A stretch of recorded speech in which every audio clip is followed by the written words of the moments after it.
शिवसेना के चुनाव चिन्ह को लेकर चल रही लड़ाई में उद्धव ठाकरे गुट को लगा बड़ा झटका। सुप्रीम कोर्ट ने उनकी याचिका पर सुनवाई करते हुए चुनाव आयोग के फैसले पर रोक लगाने से इनकार कर दिया। अदालत ने स्टे लगाने की मांग को खारिज करते हुए कहा कि हम आपके और दूसरे पक्ष की दलीलों को सुने बिना कोई भी फैसला नहीं दे सकते।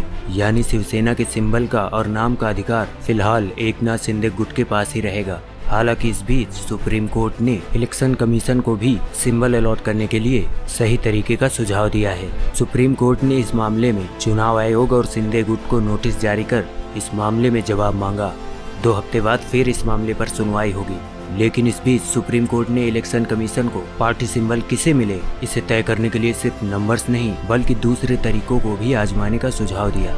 Chief justice of India DY Chandrachud के लिखे गए फैसले ने पैराग्राफ 150 में दिलचस्प टिप्पणी की गई कि कौन सा गुट असली शिवसेना है। इसका आकलन करने में विधायी बहुमत का परीक्षण निरर्थक होगा। खंडपीठ ने सुनवाई के दौरान चुनाव चिन्ह आवंटन आदेश के तहत प्रतिद्वंदी दावों को तय करने के लिए चुनाव आयोग द्वारा अपनाए गए परीक्षणों का उल्लेख करने के बाद कहा, इस निर्णय पर पहुंचने के लिए ECI के लिए केवल विधायिका में बहुमत के परीक्षण पर भरोसा करना जरूरी नहीं। वर्तमान में जैसे मामलों में यह आकलन करना व्यर्थ होगा कि किस समूह को विधायिका में बहुमत प्राप्त है, बल्कि प्रतीक आदेश के अनुच्छेद 15 के तहत निष्कर्ष पर पहुंचने के लिए ECI को अन्य परीक्षणों को देखना चाहिए। अन्य परीक्षणों में राजनीतिक दल के संगठनात्मक विंग में बहुमत का मूल्यांकन, पार्टी संविधान के प्रावधानों का विश्लेषण या कोई अन्य उपयुक्त परीक्षण शामिल हो सकता है। महाराष्ट्र के पूर्व CM उद्धव ठाकरे को सुप्रीम कोर्ट में कोई समाधान नहीं मिला। कोर्ट ने कहा कि ठाकरे ने पार्टी से इस्तीफा दे दिया था,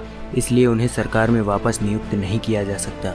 अदालत ने खुलासा किया कि ठाकरे ने विधानसभा में शक्ति परीक्षण में शामिल हुए बिना अपने पद से इस्तीफा दिया। सुप्रीम कोर्ट ने साफ किया कि महाराष्ट्र के मुख्यमंत्री एकनाथ शिंदे बने रहेंगे।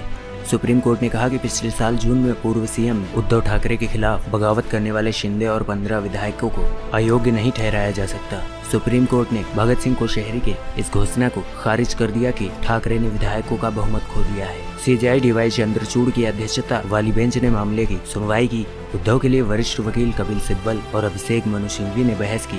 शिंदे वर्ग की ओर हरीश साल्वे, नीरज कौर और महेश जेठमलानी ने बहस की। मालूम हुआ कि चुनाव आयोग ने फरवरी में शिवसेना पार्टी और उसके सिंबल का ऐलान किया। शिंदे जाति से संबंधित शिवसेना पार्टी को धनासु चुनाव चिन्ह दिया गया। सुप्रीम बेंच ने शिवसेना पार्टी में मौजूदा संकट के मामले को एक व्यापक बेंच के पास भेजा। Bureau report UB24।